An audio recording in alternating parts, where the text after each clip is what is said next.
soulmates. We have so much to talk about on this Monday. We want to welcome you to FOXSOUL's Black Report. So we're following the newest concerns about cannabis and how the Rich Auntie Lifestyle is taking over. You're going to want to hear about this. I'm Courtney Hicks, and I'm here with one of my faves. Yes, indeed. I'm Randy Wembley, Infinity Cordeline Corte. Plus the push for Martha Reeves, what she wants her fans to do for her. They're the stories and impact our people. We're bringing you our news, our views, and our voice. So let's get into our top conversation for the day. There's a renewed debate over whether schools should have police on campus. Now, this comes after another recent shooting in Denver and then in Nashville. This is an especially big issue in places like Chicago. 40 Chicago high schools will soon decide whether or not to keep police officers on campus, potentially joining 30 others who have voted to get rid of school resource officers over the past few years, even as the city's experienced a surge in violent crime. That issue is now coming up in the city's mayoral race, with former school chief Paul Vallis arguing officers can help prevent mass shootings, while progressive candidate Brandon Johnson, a former defund the police proponent, is pushing to get cops out of the schools altogether. The best thing that we can do right now is to make sure that we are putting forth preventative measures to stop the type of pervasive violence that's taking place. It is a fact that the Chicago Teachers Union leadership have been advocates for defunding the police, for getting the police officers out of the schools. Chicago is just one of several major cities that started taking cops out of schools following the death of George Floyd at the hands of police. But after 2 administrators were injured in a Denver school shooting this week, now school officials are reversing that decision. We need to do even more interdiction with our police officers inside the buildings. And in Nevada, lawmakers are pushing to repeal a 2019 restorative justice bill that advocates argued would make schools safer.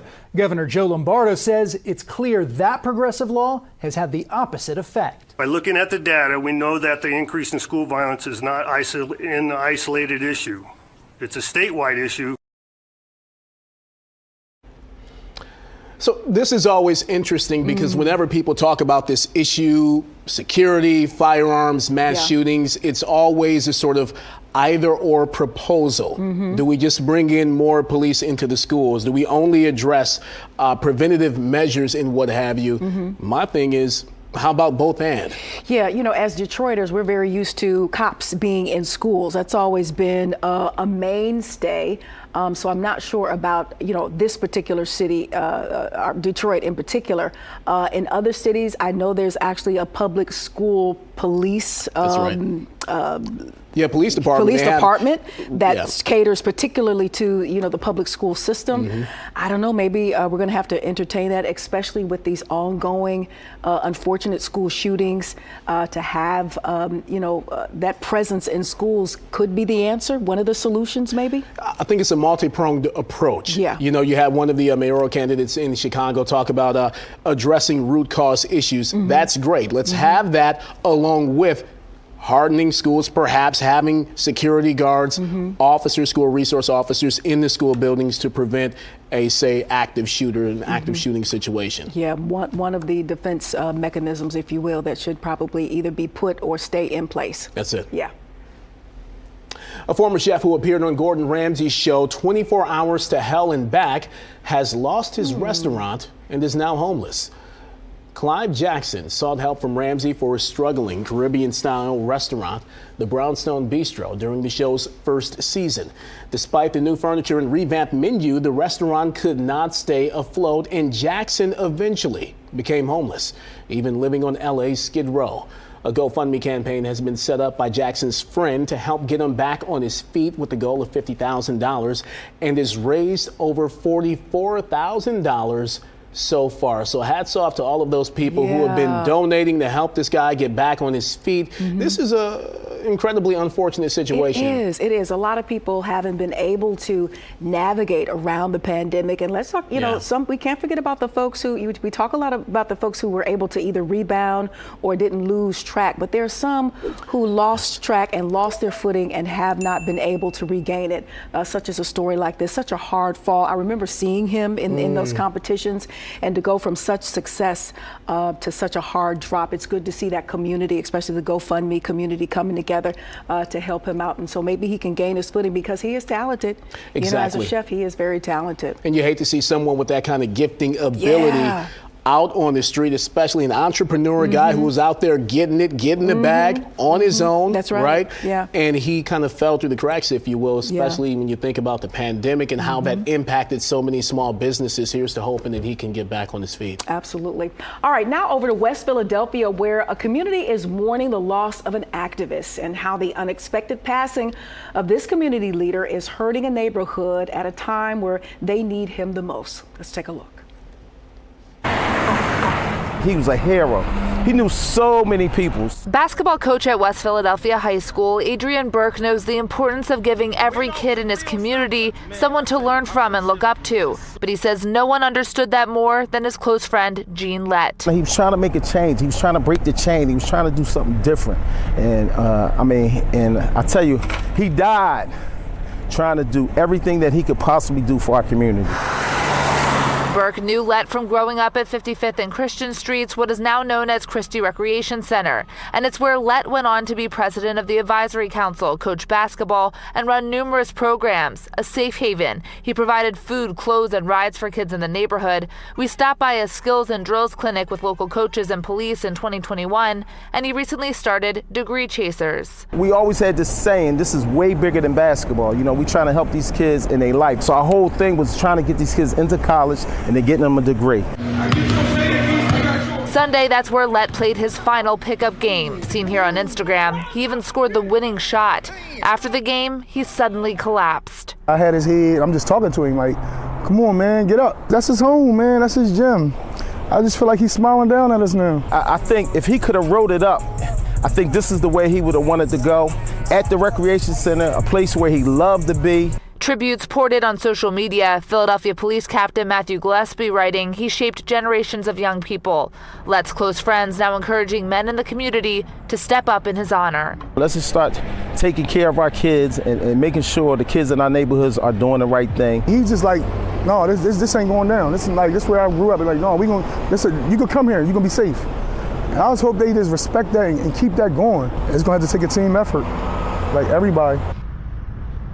Wow, sounds like he will definitely be missed. And, you know, we hear a lot about West Philadelphia, maybe by way of the Will Smith story. Yep. You know, but these are the streets, the real streets that he came from. These are the type of people that he came from that continue to produce, you know, healthy, functioning young boys and girls from those particular areas, despite the challenges. That's right. We know West Philadelphia has, along with other major cities. So what a tough loss for someone who is such a soldier for the young people and a crusader. Yeah, our thoughts and prayers definitely with the Gene Lott family and the West Philadelphia community. And one can only hope that his passing will only galvanize other young men, the young men that he mentored, the young women that he mentored, those that he was a model to a model for, rather, to rise up and to do the work that he was doing. Yeah. And that hopefully and prayerfully they will remember his example and say, well, let me do for others what this man did for me. Yeah, and when you talk about, Randy, you know, mentoringship, I like to call it, you know, securing the bag for the next generation. You know, there are plenty of young people who aspire to do what we do or aspire to do with what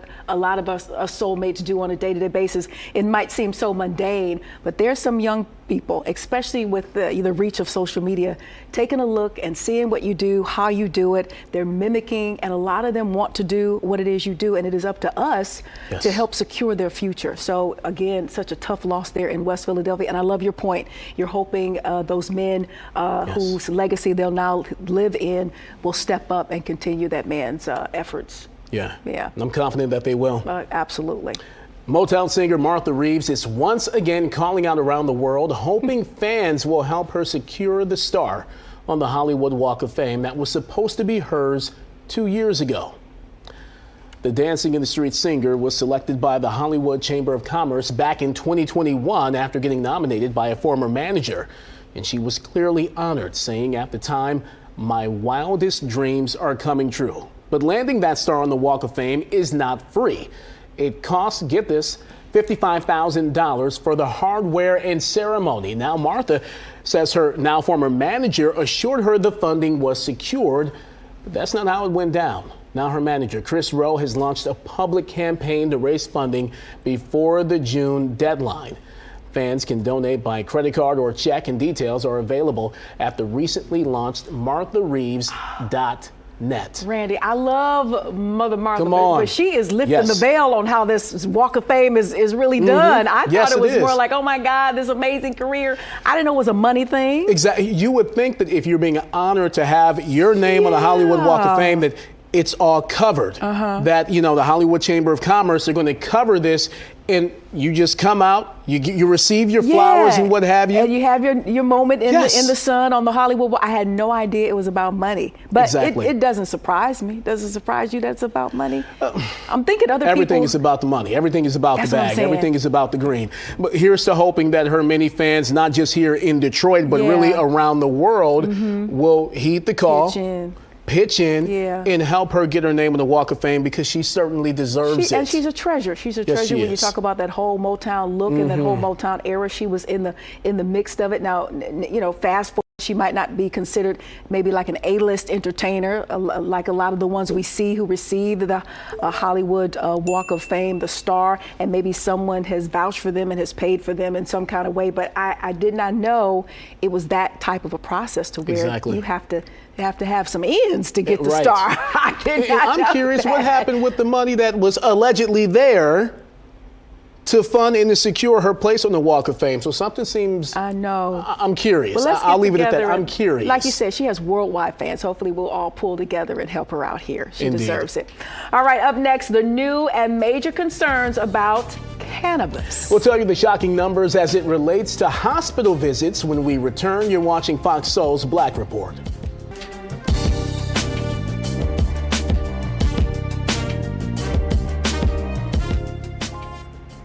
All right, soulmates, welcome back. There is a new study that shows older Americans who use cannabis, you know what it is, to treat illnesses may actually develop other health issues. Yeah, the Wall Street Journal also shows more and more middle-aged people and seniors are turning to pot for problems like pain trouble, sleeping, and anxiety. But along with the high comes an increased risk for other problems such as falls, injuries, and confusion. Yeah, in fact, emergency room visits for those over 65 increased more than 20% in 2019. Seniors using cannabis for medical reasons may also be on multiple prescription drugs, which could, of course, negatively impact, or they could have some horrible reactions to the marijuana. Now, some of them might not even tell their doctors that they are using cannabis, pot, whatever you want to call it. You know, listen, I know it's you know, it's kind of private in regards to you choose to use it or not, but you know, if you're already on, you know, prescription medication for certain kind of ailments, I would tell the doctor that, hey, I kind of partake a little bit. I think it is somewhat revealing because they're a little bit hesitant to even tell their doctor that they're using marijuana, probably just some shame, if you will. There's still a stigma to it, especially those from the older generation and what have you, the more seasoned among us. And so my thing is this, I would find it a little weird if my grandma was smoking the ganja, right? Or granddad was rolling up blunts. That's just me, right? To each their own. But obviously there are some issues when some people are partaking in this. You just want to stay safe because even though we deem it as maybe natural, you know, there could be some side effects that, you know, that do not work with your, you know, medication that you're already on. But listen, the senior citizen crew, the seasoned crew, they be getting it in for, you know, listen, your granny is not your old school granny anymore. You know, grannies are out here, grandpas are out here, you know, looking fly, doing their thing. And do you remember when statistically the STD rates in the senior citizen column escalated? Oh, yes. And they are out here because they feel at that point in their life there's not much risk involved, but actually there is, and you could go check. I'm not just, you know, running my mouth, but listen, those stats went up as well. My goodness. You know, being seasoned is in nowadays. I need my grandmas and granddads to just watch the kids. No, make sure you get them to church and to Sunday school on time. They don't even call themselves grannies and it's G-Ma, and you know, it's real hip and sexy now to be a grandparent. It's not like the old school grandparents anymore. Apparently not. It in, for sure. A new study finds more and more doctors are turning to fruits and vegetables to treat certain chronic conditions rather than medications. It's called Prescription Produce. A new survey finds more than 100 programs launched in the U.S. between 2010 and 2020. Supporters say fresh produce can help some forms of diabetes control, elevated cholesterol, and impact blood pressure. Of course, just like when starting a new medication, always consult your doctor and pharmacist before starting a completely new regimen of treatment. Well, duh. That's what I was saying. Listen, right. So in other news, water is wet. Come on now. Fire is hot. The sky is often blue. Yeah.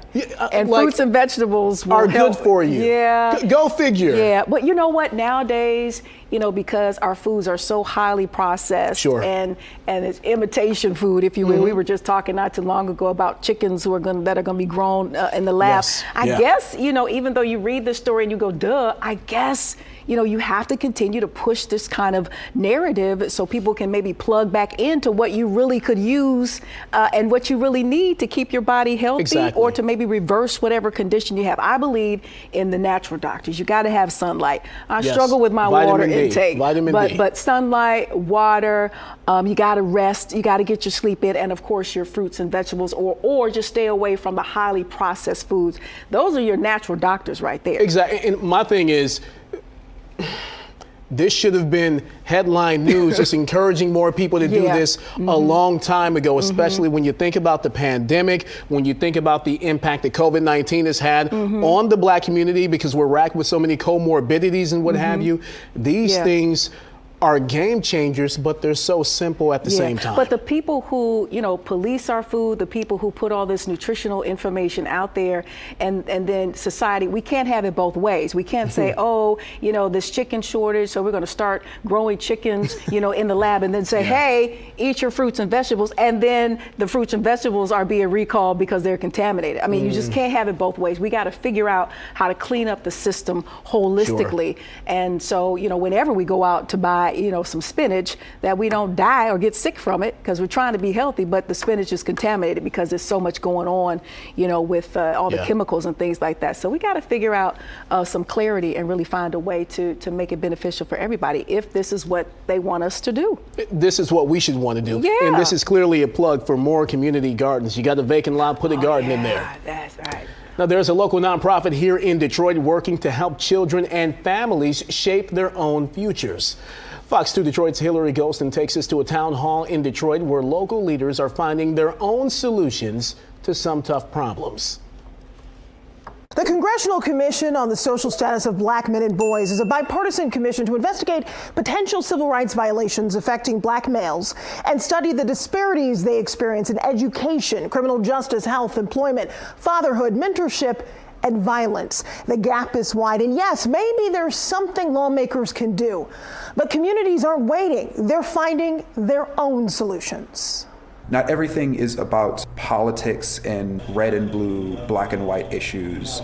A lot of the times it's just about people. It's just about the community. Instead of looking for external solutions, the answer really can be found in the community, in cultural standards, understanding, addressing taboos, and getting to the heart of the problem. Antiquated ideas like, hey, I'm your authority, suck it up, you'll be fine, just won't help. 18-year-old Tristan Stallworth was alongside a number of community leaders at a town hall in Detroit, one in a series tied to the crisis to connection, an imperative for our black boys. Several meetings meant to bring about tangible and substantive change in the life trajectory of black boys in Detroit and Wayne County. What's working, what's not working. Kevin Fisher, a Crisis to Connection co-chair, is a mental health expert. The focus this weekend on addressing all those kinds of issues.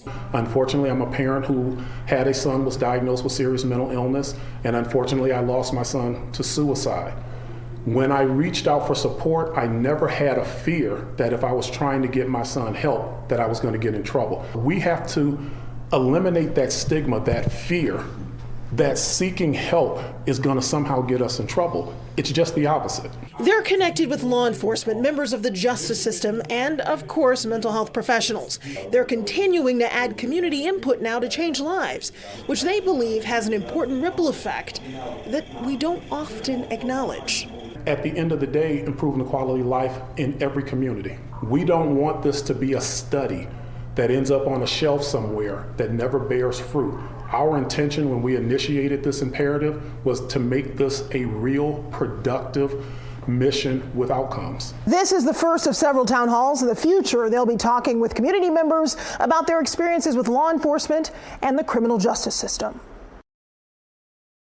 Wow, I great absolutely effort. love that story. Great effort. And listen, we have to make mental health and mental awareness and getting help, we have to normalize that. There is too much going on in this world, and then you lay on top of that being a black man, being a black woman, the anxiety, the stressors, the triggers. If you need to go talk to somebody who is equipped to handle that and to help you find tools and to help you find your voice and to help you cope. You know, my family just experienced just a devastating loss. We lost 2 family members in a house fire, and you know, I've grown in my wisdom to know that, you know, if I was feeling a certain kind of way, to go and seek that help. I'm not feeling that right now, but I'm also policing and looking out for family members who, now that we're back in our separate homes and kind of, you know, back to our lives, just to tap in and to make sure that they're still okay and on the up and up. And I think it starts right there. Yes, it does. Tapping into our loved ones and then hoping that you can encourage them to maybe go seek some professional help if it's gotten to a point where you can't manage it anymore. That's right. And I think for so long, mental health has been so incredibly stigmatized in our community. It's always been sort of seen as taboo, but that's only beginning to change in the past few years or so. And it's incredibly interesting and poignant and relevant when you think about this for young black boys in particular, right? And for our children in particular, especially when you think about in light of, say, the recent mass shootings that we've had in recent years and what have you, there's always a talk about the impact on the survivors of it, and rightly so. But do we ever shift that conversation to young black and brown boys and girls, men and women, where gun violence, sadly, is a bit more commonplace? Do we have that conversation and the impact that has on generations, and what does that sort of trauma produce? And that's something that really hasn't been a focal point, sadly, but it's very much a reality. Yeah, and even taking that point and, you know, with all of these police reports that are coming out, these stories that are coming out that involve, you know, mental health and maybe the lack of training for our police to deal with that. So this is a huge all-around problem that we're going to have to continue to face and really try to get a handle of. The good news is, though, I think we are moving in the right direction. I agree. The California Healthcare Foundation conducted a study that found 25% of black people avoid the healthcare system entirely out of fear of facing unfair treatment. This study included over 3,000 black men and women and found that 1/3 of those who do visit the doctor alter their behavior to make providers feel more comfortable. Racism is believed to be the primary cause of issues black people face in medical settings, including disrespectful treatment and complications following surgery. Michael Lenore, founder of the African American Wellness Project, emphasized that change must come from individuals on the other side of the issue. So we need doctors and medical professionals, first and foremost, who look like us, where, you know, culturally there's a connection. And then, you know, look, that is going to be a hard but doable task, because the long, tumultuous history with medicine and black folks, we've just been at, you know, opposite ends of the spectrum. We just have never really been able to fully trust. And you know, you fast forward now, and it's about, you know, black mothers and, you know, giving birth, or just black women and men not being believed when they approach their doctors, the one that they're supposed to trust. This doesn't feel right. You know, this, I haven't been feeling well, and this hurts, and to not be believed. So I can understand, you know, why a report like this is coming out. I can also understand, we talked, Randy, not too long ago about code switching, you know, going into the doctor dressed like that. So you know, we'll be held in higher esteem. More respectable. That's right, to get the respect. More worthy of to get the adequate medical care and treatment. And you think about that long history that African Americans we've had with the medical establishment, if you will. You think about the Tuskegee experiments with syphilis and what have you. That's right. You think about Henrietta Lacks. Yes. You think about people performing these sort of surgeries and procedures on black women without anesthesia. That's right. Right? That's right. That's you right. think about even you had stories right here in Detroit during the pandemic where people were going to doctors and hospitals and yet were turned away and then soon after passed away from complications of COVID-19. So thankfully, this conversation is coming to the fore. Thankfully, this is being talked about a lot more, and it's making not just us pay attention, but it's making the medical establishment pay attention to this very present reality, and hopefully, prayerfully, things will change. And I think the pandemic brought that conversation and that argument to the forefront, because whether or not you trusted medicine or not, you were faced with, your life, whether or not you took this vaccine or not. And I know some chose not to, and some, most have, but it just brought that conversation full circle. Do you trust it? Because if you don't, you might not be here to not trust it anymore. So it's still a tough conversation to have. A lot of work to do. All right, still ahead, it's a career fair with people of color in mind. When we come back, we'll take a look at the yearly event that's making a comeback in 2023. You're watching FOXSOUL's Black Report.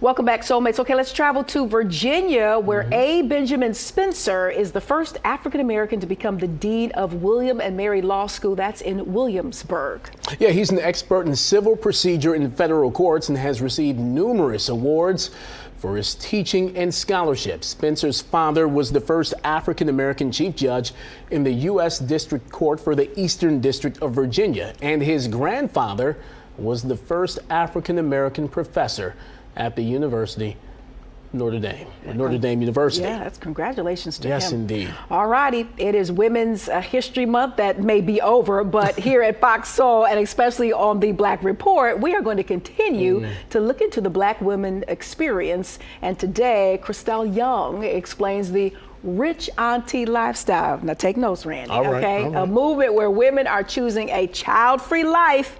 Here's Tanisha Whitlow with the story.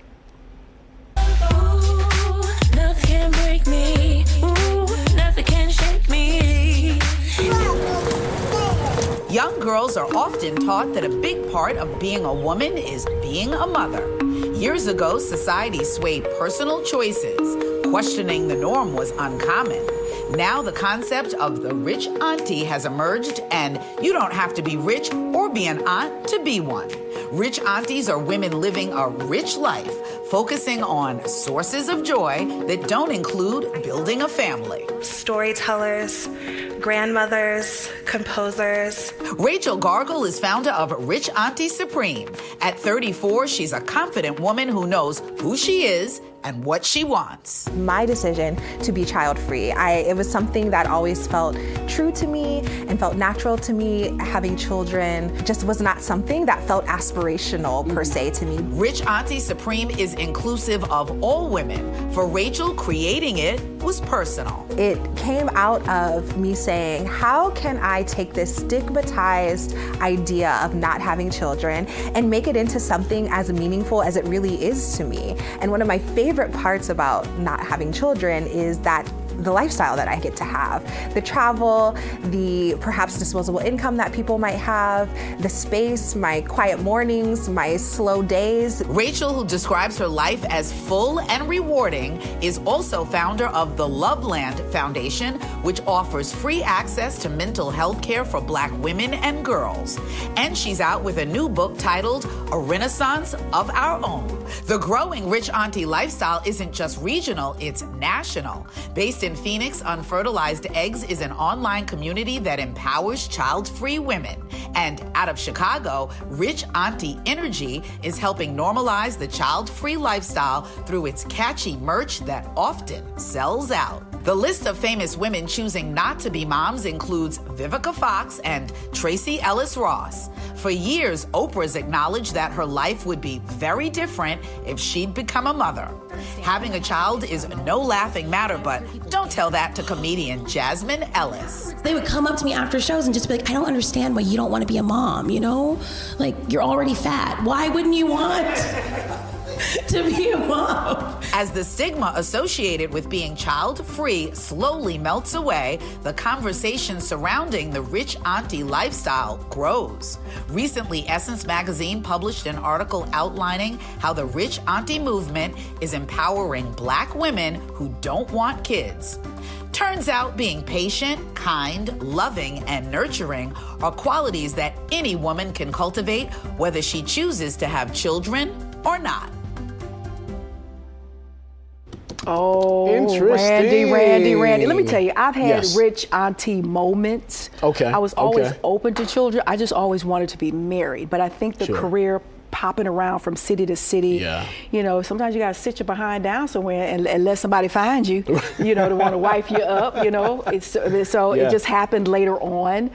My husband does have a fully grown son, so I don't, but listen, Rich Auntie moments, do I feel slighted? Not at all.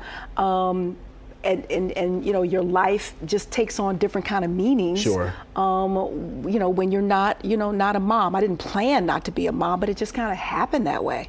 Yeah. What I find interesting, when you think about the ultimate Rich Auntie, Oprah. Yeah. Oprah. She set the standard. She set the standard. Yeah. And what's interesting is that if you choose that lifestyle and what have you, it opens up so many other doors. Maybe you're not a mother to 1 or 2 or 3 children, but yet Oprah has been a mother to thousands, if not millions. A mother-like figure. I do feel very mother-ish at times. I do feel like I have that energy. Yeah. And I don't feel like anything is taken away because I didn't birth any children. There's been plenty of mentees, you know, little cysts. You know, I got, you know, cousins who I help nanny and bring up. So I've had those experiences. They just go home at night. Exactly right. But have you had rich uncle moments? I mean, you've got 4, you've wife and 4 deep, but prior to that, I mean, you probably were rich uncle. Not quite rich, but I was uncle-ish. Right, I wasn't rich auntie. I was very auntie-ish, but not necessarily rich, especially when you're coming up in this business. And even now, I still have an uncle-like mode and feel and vibe to me for kids and young men who are not my own and what have you, and always looking to impart wisdom. Right. But what I think is penultimate, about the Rich Auntie lifestyle is how it opens you up and frees you up to serve in ways that perhaps married women and moms cannot necessarily do. I wouldn't have been able to move from city to city when I wanted to, how I wanted to. And for my sisters in the industry who have children, who have to consider that, you know, maybe turn down a great job because they don't want to pull their child or kid out of, you know, their world. That's tough. That's a tough decision, and salute and hats off. But I was able to kind of move around very freely, and I'm appreciative of that. And you enjoyed it, right? I did. The Rich Auntie lifestyle. You get to serve people, and you get to serve yourself and just live life and enjoy it and have brunch on Sundays and mimosas and everything else. So then I got about 6-7 months ago, I got anchored down, so now it's a rich wife lifestyle. Come on, that's all right. I'm not a rich, that's but definitely wife lifestyle. But it's good. It's a good look. I love that transition. Indeed. All right, a new study reveals that most of the 14 large police departments analyzed in the U.S. have lost sworn full-time officers since 2020, leading to an excess decrease in numbers. The New Orleans Police Department has seen a 20% reduction in officers, resulting in longer response times and increased crime rates.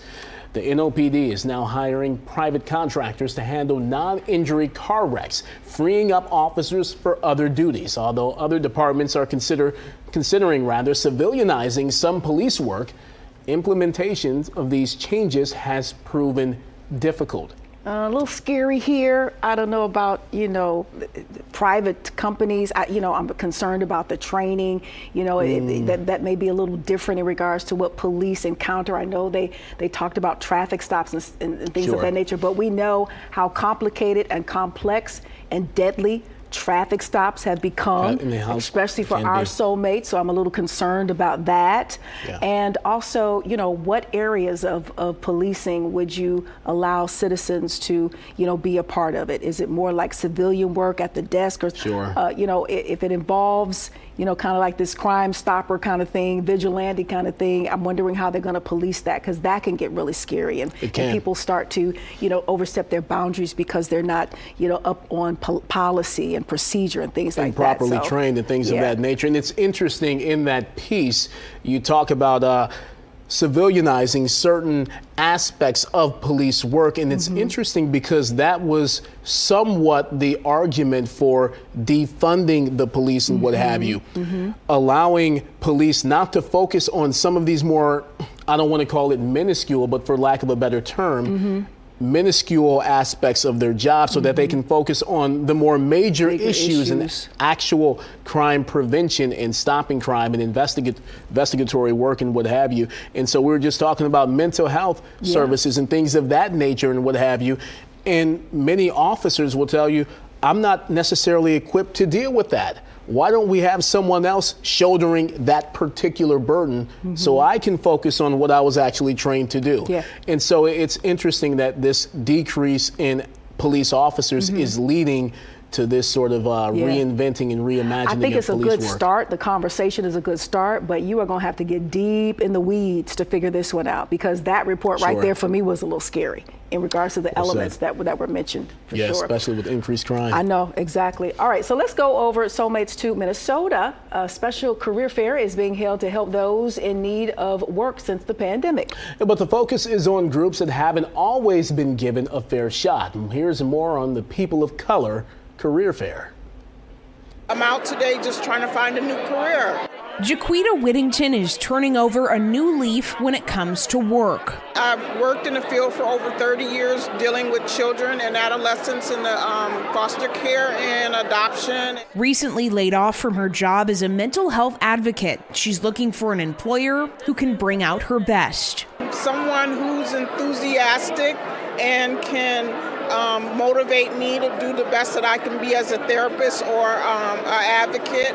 Whittington is one of hundreds making their next career move at the People of Color Career Fair, created to address racial disparities when it comes to employment in our state. Minnesota's overall unemployment rate clocks in at less than 2%, but the same is not true for Black Minnesotans. So if you've got a Black unemployment rate of 6% and you had a labor workforce shortage, what's the problem? We got to get people in the room connecting, building those relationships and saying hello. For the first time since the pandemic, the event is back in person at the Minneapolis Convention Center. Founder Sharon Smith Akinsanya says those face-to-face interactions are crucial when it comes to making a connection with a potential employer. So I put people in the room, great resumes, great fits for the culture. They get hired. Attendees were able to meet with hiring managers and conduct interviews on the spot, potentially walking out the door with a new job. The employers in the room all handpicked by Smith Akinsanya, who believes in doing things differently to increase diversity at every level in the workplace. It's about proximity. See, if we don't get in the room with people that don't look like us, we're not going to make any change in Minnesota. Oh, that's a good look. I heard Randy was so successful that they're gonna, they brought it back, and then they're gonna do another one, I think, within, a short time frame because of the success. And Minnesotans, I think that's what it is. Minnesotans. That watch us on the Fox affiliate there. If you attend, I saw a brother with a hoodie on. I'm gonna need you to take the hoodie off, and I want you to put on maybe some business casual just show up. Eager and presentable. Love y'all. Mean it. Listen, man, you can go to Target, right? Marshalls, grab a blazer, grab a white shirt, grab a tie with some khakis. Presentation matters. It really does. Yes, indeed. Okay. Brandy is back, and she is stepping into a familiar role. We'll tell you which iconic role she'll reprise later this year. We'll be right back. You're watching Fox Soul's Black Report.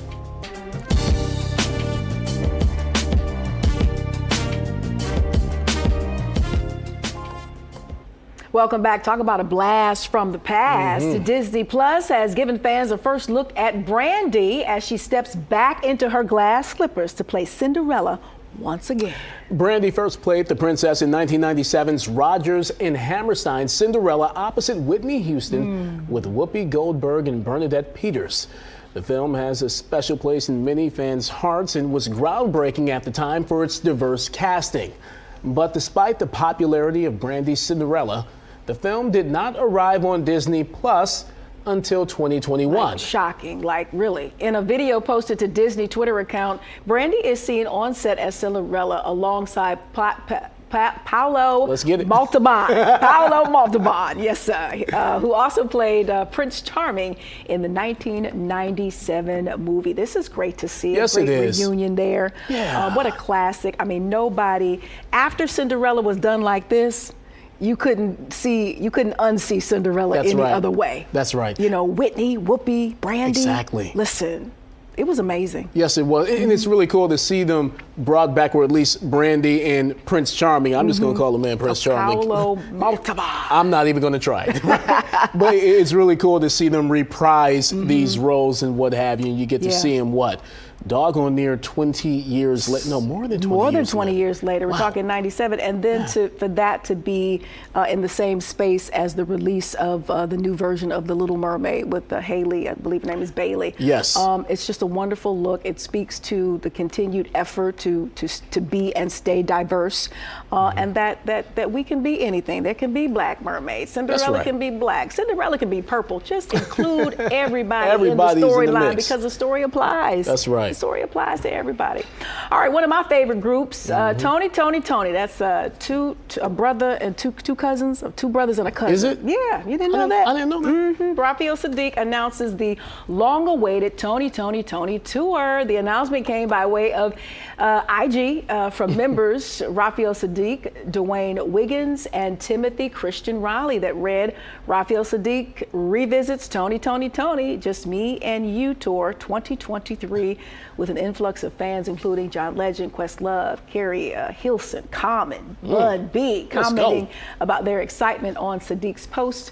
While no dates have been announced yet, Sadiq included a phone number for fans to reach him on his IG, which will include more information about the tour. Yeah, so Raphael and the Wiggins guy, they're brothers, and then the other guy is a cousin. But Tony out of the Bay Area is a whole big old band that a lot of times doesn't or didn't get the credit as far as all of those wonderful hits that they gave us, especially back in the 90s. That's pretty much a part of a lot of the Soulmates soundtrack. I couldn't help myself. I'm sorry. But everybody's happy to see them back together again. I know there's just been a lot of up and down with how they get along. So obviously money talks, and I like to say BS walks, so they're getting together to get this money to go back on tour. And the fans win. Yeah. The fans win to be able to see these guys rock the stage again and sing those classics that we all love. Listen tonight for us in Detroit, 92.3, right? The old school station. Yeah, it's a little Raphael Sadiq centered. I would have liked it to have been more of a hey, it's us. It's us. But he's always kind of been at the forefront and the face and the voice of the group. So I get it, but I just want the Soulmates to know, if you don't already, I know our Soulmates in the Bay Area, they know that that's a big old band of incredible musicians that should all get their just due. The way they're headlining it, it's giving. I'm David Ruffin, and these are the Temptation vibes. Boy, you better come on now and call it forth. I'm just saying. It does sound like that. But then again, back even in that day, David Ruffin was the lead. He was the voice. Yeah. He was the sound of the Temps. So you got into this big debate. But you're absolutely right. It does remind you of that. That's funny. That's good. Good, Actress Viola Davis. Yeah, man. That was good. Actress Viola Davis is breaking her silence on what it was like to play Michael Jordan's mother in the new movie Air. Davis was handpicked for the role by the legend himself, MJ, the GOAT himself. Ben Affleck is the director of this project. And Affleck visited Jordan to discuss the script. Jordan's mom only had one line in the whole movie. Ben Affleck says he was afraid to offer Davis the movie with just one line in it, but Jordan insisted.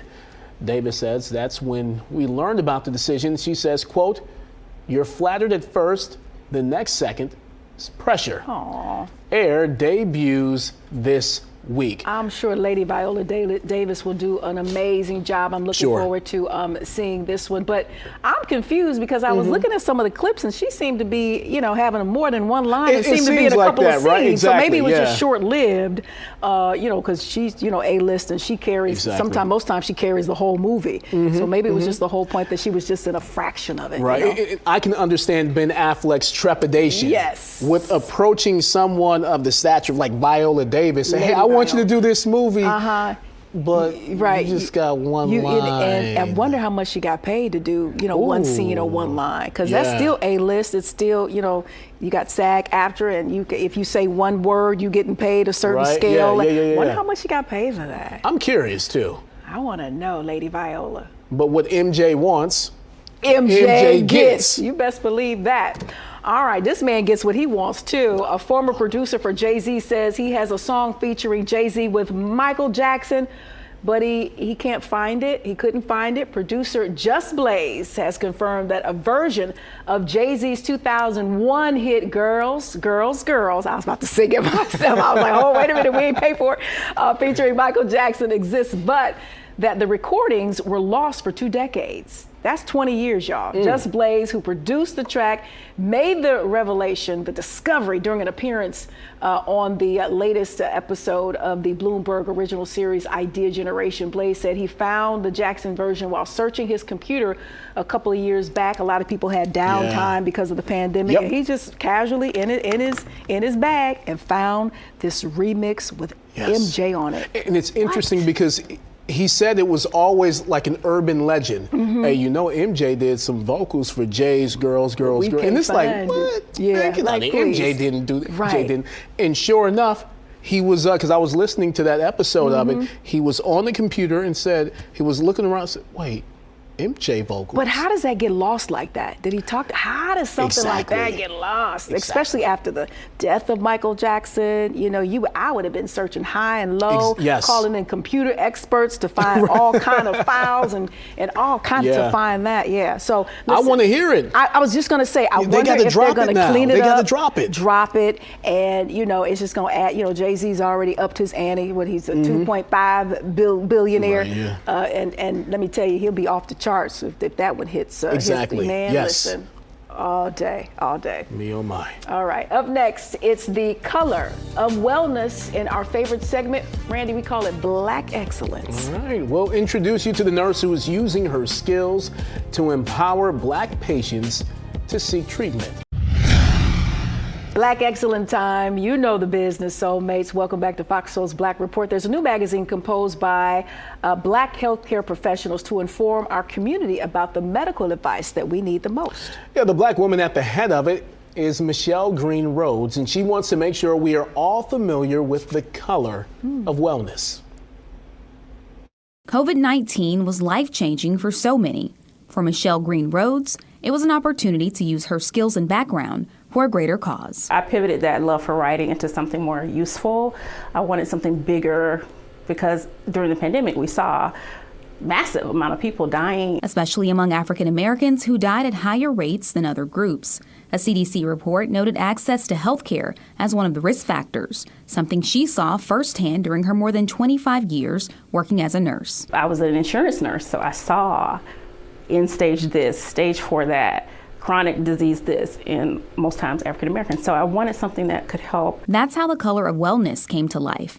It's an African American focused health, wellness, and lifestyle magazine. We're proud to say we're the first Black wellness magazine by Black nurses. And Black nurses from across the country contribute articles each year. All of our articles are evidence-based. We make sure that the nurses cite at least 2 sources so that we can say it's reliable, it's trusted, and you can check it. She says building that trust and being able to relate to the readers is key. We've been a bridge to healthcare systems because of that trust factor. So they've come to us to say, can you share this message with your audience? That can include information about screenings, addressing mental health, and even sharing healthier recipes. I've tried this particular smoothie, or first time I tried mushrooms, like things we were seeing that people were incorporating into their lifestyles for the first time, which shocked me. But something that let her know she's on the right track. So I can't tell you a word that describes that feeling, to say all of those years you put into helping people get chronic care, now you could be